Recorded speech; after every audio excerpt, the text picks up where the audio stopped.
Halo guys, kembali lagi di Bebisik Channel, belajar biologi semakin asik tentunya bersama Kaedi. Nah kali ini Kaedi akan ngebahas materi tentang sistem ekskresi ginjal.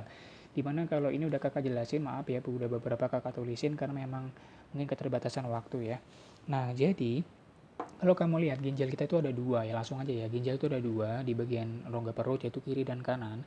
Nanti posisi ginjal kamu yang sebelah kanan itu biasanya lebih ke arah bawah karena tertekan oleh organ yang berupa hati. Karena hati kan ada di sebelah kanan ya, bukan di tengah-tengah kamu. Ini bukan hati perasaan lo ya.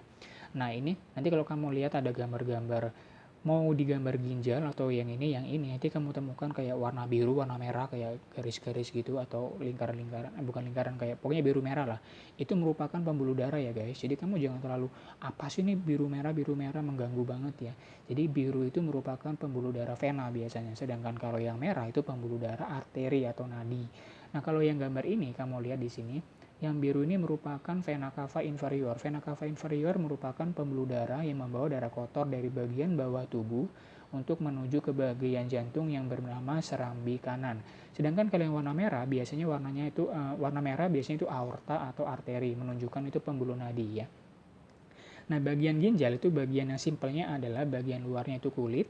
Nanti setelah kulit sebenarnya ada, ini gambarnya kecilan sehingga nggak jelas kakak tulisinnya, kulit, medula, sumsum. Medula itu namanya sumsum. Medula itu yang kayak bagian kayak piramid-piramid gitu ya, kayak gini bentuknya ini. Nah, ini mana ya? Ini yang ini. Bentuknya kayak gini, kayak piramid gitu. Kalau yang bagian sini yang ujung darinya itu namanya pelvis renalis, nama lainnya rongga ginjal. Kemudian setelah pelvis namanya adalah ureter sama uretra. Nah, di sini kamu akan ketemu nanti soal ujian, akan bingung apa bedanya kak ureter sama uretra.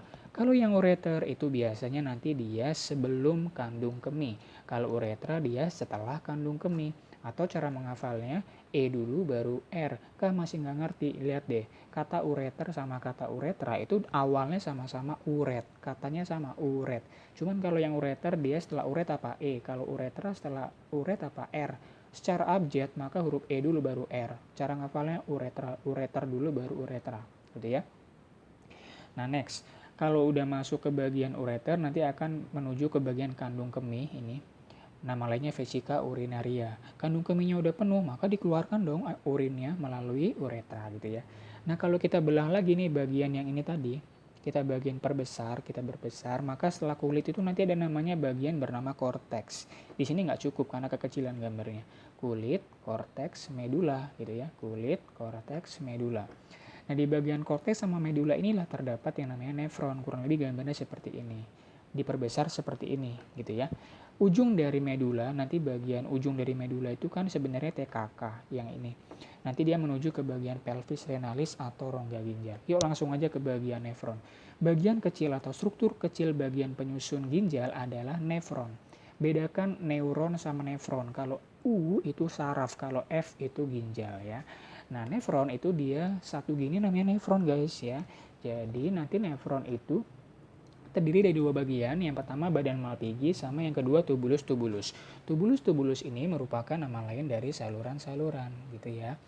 Nah, badan Malpighi dibagi dua bagian, yang bagian luarnya yang berupa seperti kayak kapsul atau bola ya, itu namanya kapsul Bowman. Sedangkan yang bagian dalamnya kayak seperti ada gumpalan kayak serat-serat gitu namanya glomerulus.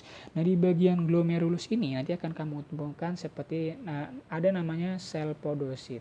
Sel podosit ini fungsinya ngapain? Ya menyaring, karena bagian utama dari glomerulus adalah melakukan filtrasi atau penyaringan. Nah, sel-sel podosit ini bentuknya seperti kayak kurang lebih kayak kain pel, di mana fungsinya kayak ya ini meremas-remas atau menyaring darah biar bersih gitu ya. Nah, bagian dari badan Malpighi dibagi dua yaitu kapsul Bowman sama glomerulus. Sedangkan untuk yang tubulus-tubulusnya ini dibagi menjadi tiga tubulus yaitu TKP, TKD, sama TKK. Depannya sama, TK yaitu tubulus contortus. Kalau TKP dia proksimal, kalau yang D itu distal, sedangkan yang K itu kolektifus gitu ya. Nah, kemudian kalau kita bagi lagi secara fungsi, bagian dari bagian dari nefron ini dibagi menjadi tiga bagian atau tiga fungsi, yaitu fungsi pertama filtrasi, fungsi kedua reabsorpsi, dan fungsi ketiga yaitu augmentasi atau penambahan. Nama lain filtrasi penyaringan, reabsorpsi penyerapan kembali, dan augmentasi itu adalah penambahan zat-zat sisa. Konsepnya gini, yang namanya darah itu masuk ke bagian ini glomerulus dengan bantuan pembuluh darah, yaitu pembuluh arteri. Ini ada di soal UTBK, silakan kamu cek file kakak yang UTBK 2020, UTBK 2019 yang menjelaskan tentang glomerulus.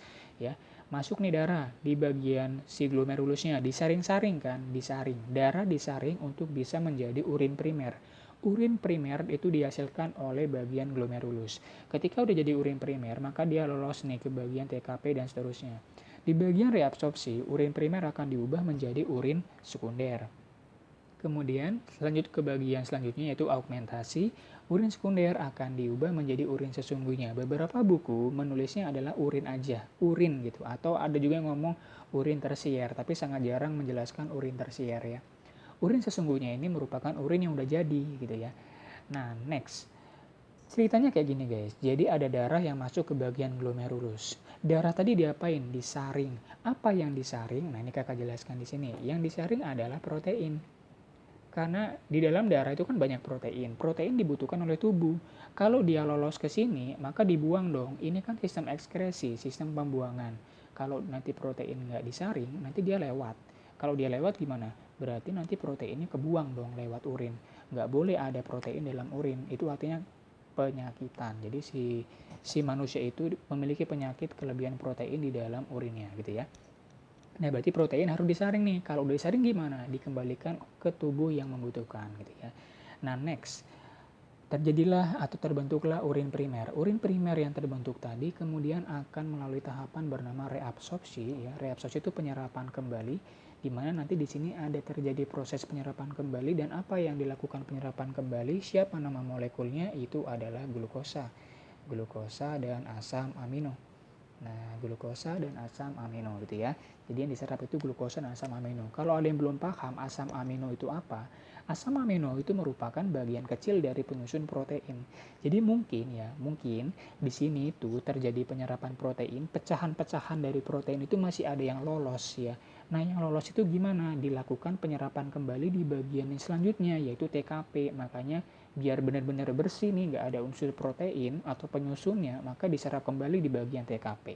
Oke, next. Begitu juga dengan glukosa. Nggak boleh glukosa itu dibuang bersamaan dengan urin, karena glukosa itu merupakan sumber energi yang digunakan nanti untuk proses pembentukan ATP atau energi, gitu ya. Nah, setelah TKP ini nanti akan kamu temukan suatu struktur bernama lengkung Henle. Lengkung Henle ini ada yang turun, ada yang naik. Kalau yang turun itu descendants, kalau yang atas ascendants ya. Nanti kakak tuliskan di deskripsi ya karena nggak cukup tempatnya. Biasanya kalau yang ke bawah itu dia ngomongin H2O. Tapi kalau yang ke bagian atas biasanya dia ngomongin yang namanya ion-ion kayak Na+, kemudian siapa? Cl- ya dan sebagainya. Pokoknya ion-ion lah. Ada K+, ion-ion, biasanya ion-ion. Nah, nyampe di bagian TKD itu awal nyampe TKD sini itu sudah terbentuk yang namanya urin sekunder. Oke, dan di bagian augmentasi itu penambahan zat-zat sisa di mana di sini terjadi proses penambahan. Kata kunci dari augmentasi ini adalah penambahan zat-zat sisa. Nah, biasanya apa sih yang ditambah-tambahkan di sini? Biasanya ditambahkan adalah ya kayak misal ada kamu boleh zat-zat lain, boleh K+, boleh H2O, boleh H+, Na, urea gitu ya.